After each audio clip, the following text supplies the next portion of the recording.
প্রিয় দ্বাদশ শ্রেণী তথা উচ্চ মাধ্যমিক পরীক্ষার্থী কিংবা শিক্ষার্থীরা, তোমরা যারা রয়েছে দেখো, তোমাদের যাদের পরিবেশ বিদ্যা রয়েছে, এনভায়রনমেন্টাল স্টাডিজ রয়েছে অর্থাৎ ইভিএস রয়েছে, আর ইভিএস এ তোমাদের দেখো সেমিস্টার থার্ড, এই থার্ড সেমিস্টারের জন্য আজকে আজকে এই মুহূর্তে তোমাদের সামনে পার্ট 2 নিয়ে আমি হাজির হলাম। তোমাদের দেখো, এই হাজির হওয়ার কারণ একটাই, দেখো তোমাদের সাজেশন এবং উত্তর একসঙ্গে আমি তোমাদের ক্লাস দেব এবং সাজেশন দেব। চলো দেখে নেওয়া যাক। দেখো, তোমাদের কিন্তু এটি পার্ট 1, পার্ট 2 কিন্তু এর আগের ভিডিওতে দিয়েছি, তোমরা পারলে ডেসক্রিপশন লিংক থেকে কিংবা প্লে লিস্ট থেকে তোমরা দেখে আসতে পারো, বিশেষ করে প্লে লিস্ট থেকে তোমরা দেখে আসতে পারবে। চলো, রয়েছে উচ্চ মাধ্যমিক 2027 পরিবেশ বিদ্যা। দেখো, সেমিস্টার থার্ড আর সাজেশন, দেখো পার্ট 2, তার কারণ পার্ট 1 আগে আমি কমপ্লিট করে দিয়েছি। এরপরে রয়েছে তোমাদের থার্ড সেমিস্টার সাজেশন আনসার, দেখো দ্বাদশ শ্রেণী সেমিস্টার 3।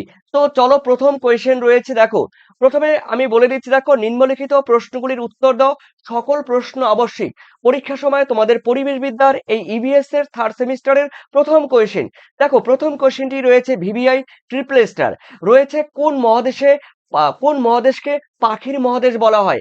মানে এমন একটি মহাদেশ রয়েছে আমাদের পৃথিবীতে, যেই মহাদেশকে বলা হয় পাখির মহাদেশ। দেখো, দক্ষিণ আমেরিকা, এই দক্ষিণ আমেরিকাকে বলা হয় পাখির মহাদেশ। এরপর আমরা দেখে নিচ্ছি সেকেন্ড কোয়েশ্চেন, কোন বিজ্ঞানী বায়ো জিওগ্রাফি বইয়ে প্রাণী ভৌগোলিক অঞ্চলগুলিকে ভাগ করে? অর্থাৎ এমন একজন ভৌগোলিক বা বিজ্ঞানী রয়েছে, যিনি বায়ো জিওগ্রাফি বইতে তার প্রাণী ভৌগোলিক অঞ্চলকে ভাগ করে, তার নাম কিন্তু রবিনসন। অর্থাৎ তোমাদের রয়েছে A is the correct answer, Robinson. Okay, পরের কোশ্চেন আমরা দেখে নিচ্ছি। দেখো, আরেকটা কোশ্চেন নোটবুক করে নিয়ে নাও। Father of father of biogeography কাকে বলা হয়, অথবা জৈব ভূগোলের জনক কাকে বলা হয়? আলফ্রেড রাসেল ওয়ালেসকে বলা হয়, এই আলফ্রেড রাসেল ওয়ালেসকে বলা হয় ফাদার অফ বায়োজিওগ্রাফি, মানে জীব ভূগোলের জনক। পরের কোশ্চেন আমরা দেখে নিচ্ছি, থার্ড নাম্বার কোয়েশ্চেন, স্ক্র্যাটার। দেখো, স্ক্র্যাটার পাখিদের বিস্তারের উপর ভিত্তি করে কয়টি রিলম মানে অঞ্চলে প্রবর্তন করে? 6টি। উত্তর কিন্তু হবে C is the correct answer, 6টি।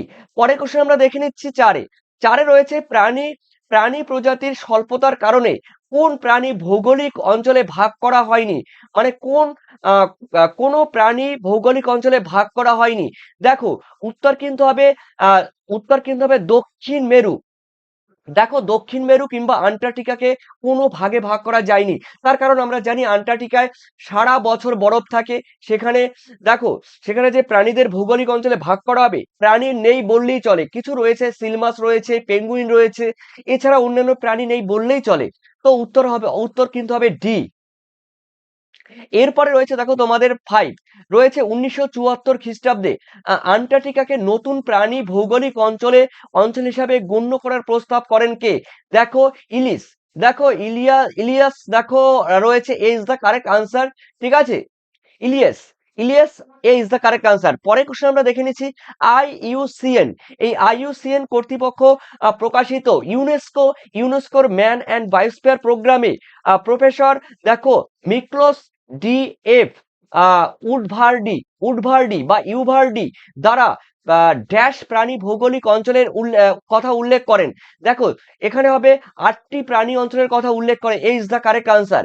এরপরে রয়েছে, দেখো প্যালি আর্টিক, এই প্যালি আর্টিক ভৌগোলিক অঞ্চল বলতে কোন অঞ্চলকে বোঝায়? দেখো, এই প্যালি আর্টিক মানে তোমরা জানো যেখানে ঠান্ডা অঞ্চল।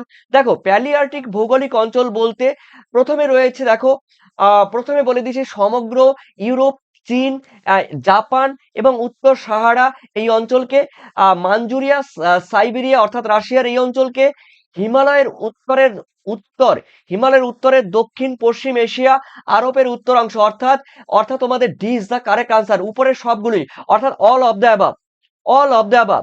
এরপরে দেখে নিচ্ছি তোমাদের 8-এ, প্যালিও আর্কটিক ভৌগোলিক অঞ্চলের মধ্যে স্তন্যপায়ী মোট প্রজাতির সংখ্যা কত? দেখো, মোট প্রজাতির সংখ্যা কিন্তু হবে 33, অর্থাৎ তোমাদের এ ইজ দ্য কারেক্ট আনসার, 33। ঠিক আছে, 33টি প্রজাতির। এরপরে রয়েছে, দেখো পরের কোশ্চেন আমরা দেখে নিচ্ছি, নিয়ার্কটিক বা উত্তর আমেরিকা ও গ্রিনল্যান্ড ভৌগোলিক অঞ্চলের মধ্যে পাখি পাওয়া যায়? দেখো 49 গোত্রের বা 49 টাইপের পাখি পাওয়া যায়। This the correct answer. এরপরে রয়েছে দেখো তোমাদের 10 নিয়ার্কটিক বা উত্তর আমেরিকা ও গ্রিনল্যান্ড ভৌগোলিক অঞ্চলের মধ্যে স্তন্যপায়ী গোত্র পাওয়া যায়, মানে স্তন্যপায়ী যে সমস্ত প্রাণী রয়েছে সেই সমস্ত প্রাণী পাওয়া যায় স্তন্যপায়ী গোত্রে রয়েছে দেখো 24টি স্তন্যপায়ী পাওয়া যায়। এরপরে রয়েছে তো দেখো তোমাদের 11তে রয়েছে দক্ষিণ আমেরিকা, মেক্সিকোর বেশিরভাগ অংশ, ওয়েস্ট ইন্ডিজ দেখো কোন কোন অঞ্চলের অন্তর্গত? দেখো নিউ ট্রপিক অঞ্চলের অন্তর্গত। দেখো দক্ষিণ আমেরিকা আমরা জানি আমাজন রয়েছে, মেক্সিকো রয়েছে, মেক্সিকোর কিছু অংশ রয়েছে বিশেষ করে দক্ষিণ অঞ্চল, আর বেশিরভাগ অংশ অংশ আর ওয়েস্ট ইন্ডিজ রয়েছে। ওয়েস্ট ইন্ডিজ আমরা জানি যে যে দ্বীপ রয়েছে সেই দ্বীপের ওয়েস্ট ইন্ডিজ, কিউবা, তার বেশি অঞ্চলটাই হলো কিন্তু নিউ নিউ ট্রপিক অঞ্চল। ঠিক আছে, অর্থাৎ এই ইজ দ্য কারেক্ট আনসার। এরপরে রয়েছে তোমাদের দেখো 12 নম্বর কোশ্চেন, জাতীয় উপমহাদেশ Sri Lanka, Myanmar, Thailand, Philippines, Indonesia ভৌগোলিক অঞ্চলকে বলা হয় কি? ওরিয়েন্টাল অঞ্চল। অর্থাৎ তোমাদের বলতে পারো তোমাদের B is the correct answer, oriental অঞ্চল। ঠিক আছে, 13তে বলা হয়েছে নিউ ট্রপিক অঞ্চল কত সংখ্যক প্রজাতি এন্ডেমিক পাখি রয়েছে? দেখো এই নিউ ট্রপিক অঞ্চলে কত প্রজাতি এন্ডেমিক, এন্ডেমিক মানে বুঝতেই পারছো যেগুলো শেষের পথে, অর্থাৎ 50%। B is the correct answer, 50%। বোঝা গেল? এরপরে রয়েছে দেখো তোমাদের 14তে রয়েছে রিয়া। দেখো রিয়া উট পাখি দেখা যায় কোন মহাদেশে? দেখো দক্ষিণ আমেরিকায়, দক্ষিণ আমেরিকায় রিয়া উট পাখি দেখা যায়। এরপরে রয়েছে দেখো, আর নোটবুক করে নাও, উত্তর পূর্ব ব্রাজিল থেকে দক্ষিণ আর্জেন্টিনা পর্যন্ত কিন্তু এরা চলাচল বা বসবাস করে। এরপরে রয়েছে তোমাদের দেখো 13 নিউ ট্রপিক্যাল অঞ্চল, নিউ ট্রপিক্যাল অঞ্চল স্তন্যপায়ী গোত্রের প্রাণীদের বসবাস করে। দেখো কত গোত্রের? 32 গোত্রের, অর্থাৎ তোমাদের ইজ দ্য কারেক্ট আনসার। এরপরে রয়েছে দেখো তোমাদের 16 ইথিওপিয়ান অঞ্চল থেকে, দেখো বলতে ইথিওপিয়ান অঞ্চল বলতে বোঝানো হয়েছে কোন অঞ্চলকে? সাহারা মরুভূমি, মরুভূমির দক্ষিণ আফ্রিকা রয়েছে, তারপরে মাদাগাস্কার রয়েছে, তারপরে তোমাদের রয়েছে দক্ষিণ আরব রয়েছে। উপরের সবগুলি অর্থাৎ অল অফ দ্য অ্যাবাভ, অর্থাৎ উপরের সবগুলোই ইথিওপিয়ান অঞ্চল অঞ্চল বলা হয়। এরপরে রয়েছে উড়ন্ত ব্যাঙ। দেখো এই যে উড়ন্ত ব্যাঙ ব্যাঙ দেখা যায়, দেখো মালয় উপদ্বীপ আছে, পশ্চিম ইন্দোনেশিয়া, দক্ষিণ থাইল্যান্ড, বর্নিও এবং সুমাত্রায় আছে। ভারতের পশ্চিমা ঘাট, ভারতের পশ্চিমা ঘাটের আন্নামালাই, অর্থাৎ পেরিয়ার, পেরিয়ার বা কেরালায় রয়েছে। উপরের সবগুলি, অর্থাৎ এই সমস্ত জায়গায় উড়ন্ত ব্যাঙ দেখা যায়। এরপরে রয়েছে গোল্ডেন। দেখো গোল্ডেন পয়জম, পয়জম মানে বিষাক্ত, গোল্ডেন বিষাক্ত ফ্রগ। দেখো যা গোল্ডেন ডার্ট ফ্রগ পাওয়া যায় কোথায়? দেখো কলম্বিয়ায়, দক্ষিণ আমেরিকার কলম্বিয়ায় কিন্তু পাওয়া যায় এই বিষাক্ত পয়জন যুক্ত ব্যাঙ, গোল্ডেন ব্যাঙ।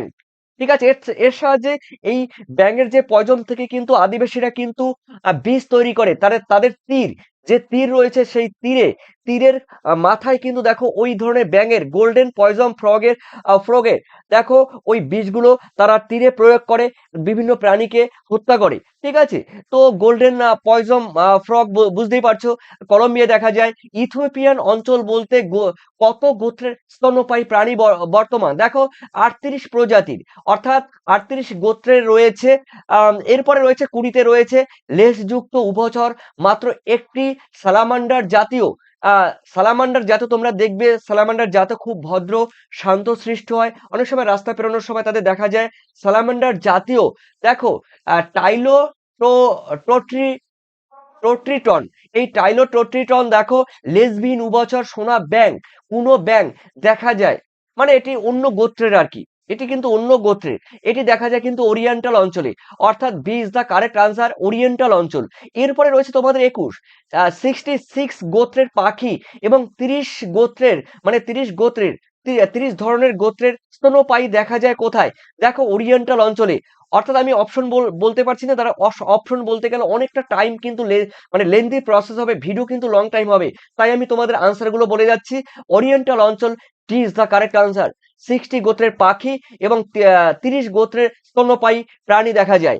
এরপরে রয়েছে অস্ট্রেলিয়ার ভৌগোলিক অঞ্চলগুলি বলতে বোঝানো হয়েছে, দেখো অস্ট্রেলিয়া আমরা জানি দক্ষিণ গোলার্ধে রয়েছে, তো নিউজিল্যান্ড কাছাকাছি রয়েছে, তো তাসমানিয়াও কিন্তু রয়েছে, দেখে নিচ্ছি নিউজিল্যান্ড রয়েছে, তাসমানিয়া রয়েছে, নিউ গিনি রয়েছে, ওয়ালেস রয়েছে, এগুলো কিন্তু এই উপরের সব দেশেই কিন্তু অস্ট্রেলিয়ান ভৌগোলিক অঞ্চল বলতে কিন্তু বোঝানো হয়। এই সমস্ত দেশগুলো দেখবে যে অস্ট্রেলিয়া মহাদেশ রয়েছে, ঠিক আছে, সেই অস্ট্রেলিয়ার মহাদেশের কিন্তু আশেপাশে, ওকে, এই সমস্ত দেশগুলো দেখা যায়। তাই অস্ট্রেলিয়ার ভৌগোলিক অঞ্চল বলতে এই সমস্ত দেশগুলোকেও কিন্তু বোঝানো হয়। এই সমস্ত দেশগুলো কিন্তু বোঝানো হয়। এরপরে রয়েছে মিঠা বা মিষ্টি জলের মাছ বিরল অস্টিওগ্লসিডি ও নিউ নিউস নিউসেরাটোডাস, এক প্রকার লাংফিশ, মানে লাংফিশ বুঝতেই পারছো, তাদের ফুসফুস রয়েছে। আর দেখা যায় কোথায়? অস্ট্রেলিয়া দেখা যায়, অর্থাৎ অস্ট্রেলিয়ান অঞ্চলে কিন্তু দেখা যায়। D is the correct answer. এরপরে 24-এ রয়েছে, দেখো অস্ট্রেলিয়ান অঞ্চলে ড্যাশ গোত্রের পাখি পাওয়া যায়, দেখো 58 গোত্রের কিন্তু পাখি পাওয়া যায়। এরপরে রয়েছে দেখো তোমাদের 25-এ রয়েছে ইকোলজিক্যাল সাকসেশন। এই ইকোলজিক্যাল সাকসেশন বলতে কি বোঝায়? দেখো ইকোলজিক্যাল সাকসেশন বলতে বোঝায় পরিবেশের ক্রমাগত পরিবর্তন। এই সাকসেশন কথার মানে বলতে পারো এক একটা স্তর টাইপের, ঠিক আছে। তো এই ইকোলজিক্যাল সাকসেশন বলতে বোঝায় পরিবেশের ক্রমাগত পরিবর্তন। দেখো বলতে গেলে অনেক সময় লাগবে, তো উত্তর কিন্তু C is the correct answer. এরপরে আমি তোমাদের বলে দিচ্ছি, তোমরা যারা পিডিএফ নেবে, তোমরা সম্পূর্ণ পরিবেশবিদ্যা, দেখো এই ইবিএস এ তোমাদের থার্ড সেমিস্টারে তোমরা যারা পিডিএফ নিতে চাইছো বা নেবে, তোমরা অবশ্যই দেখো এই পিডিএফ নিতে গেলে তোমাদের কিন্তু হোয়াটসঅ্যাপ 7890404016 এই হোয়াটসঅ্যাপে যোগাযোগ করবে। আর যারা পেমেন্ট করতে চাইছো, দেখো 9062386679 এই নাম্বারে তোমরা পেমেন্ট করে আমাকে জানিয়ে দেবে তোমাদের প্রাইস। এই পিডিএফ এর সম্পূর্ণ প্রাইস, প্রত্যেকটি অধ্যায় থেকে দেখো বাছাই করা কোশ্চেন থাকবে, ভিভিআই থাকবে, তোমাদের এই প্রাইস যারা ভিডিও দেখে আসবে এবং যারা কমেন্ট করবে হোয়াটসঅ্যাপে, তাদের জন্য দেখো রয়েছে পিডিএফ, সম্পূর্ণ উত্তর সহ পেয়ে যাবে। সম্পূর্ণ উত্তর তোমরা কিন্তু জেরক্স করে নিতে পারবে, তারপরে তোমরা ডাউনলোড করে নিতে পারবে, তোমরা ইচ্ছে খুশি তোমরা কিন্তু এই পিডিএফ ব্যবহার করতে পারবে, কোনো প্রবলেম নেই, কোনো গাইডেন্স নেই, তোমরা ইচ্ছা খুশি জেরক্স করে তোমরা পড়তে পারবে। যারা পিডিএফ নেবে থার্ড সেমিস্টারের জন্য, যারা পিডিএফ নেবে সম্পূর্ণ উত্তর সহ তোমরা একটা পিডিএফ এ তোমরা সম্পূর্ণ পাচ্ছ, বিগত সালের কোশ্চেনও পাচ্ছ, সেই সঙ্গে তোমাদের বলে দিচ্ছি এবিটিএ টেস্ট পেপারে সলভ পাচ্ছ, প্লাস তোমরা পাচ্ছ তোমাদের পর্ষদ থেকে যেই কোয়েশ্চেন ব্যাংক প্রকাশ করেছে সেই কোয়েশ্চেন ব্যাংকের উত্তরও পাচ্ছ, ঠিক আছে। তো তোমরা অবশ্যই সেই প্র্যাকটিস সেট, অর্থাৎ পর্ষদ থেকে যে প্র্যাকটিস সেট তোমাদের দিয়েছে তার উত্তর পাচ্ছ, টোটালি পাচ্ছ একটা পিডিএফ। সেই কম্প্যাক্ট পিডিএফ তোমাদের মাত্র 105 টাকা। যারা নেবে অবশ্যই তোমরা থার্ড সেমিস্টার 2026-27 সেশনের জন্য তোমরা যোগাযোগ করো। অবশ্যই গতবারও কমন পড়েছে, 100% কমন পড়েছে থার্ড সেমিস্টার, ফোর্থ সেমিস্টার, তোমরা এবারও পাবে। ধন্যবাদ তোমাদের সবাইকে। পরবর্তী ভিডিও দেখার জন্য তোমরা লাইক, সাবস্ক্রাইব, কমেন্ট করো। Thank you, best of lakh.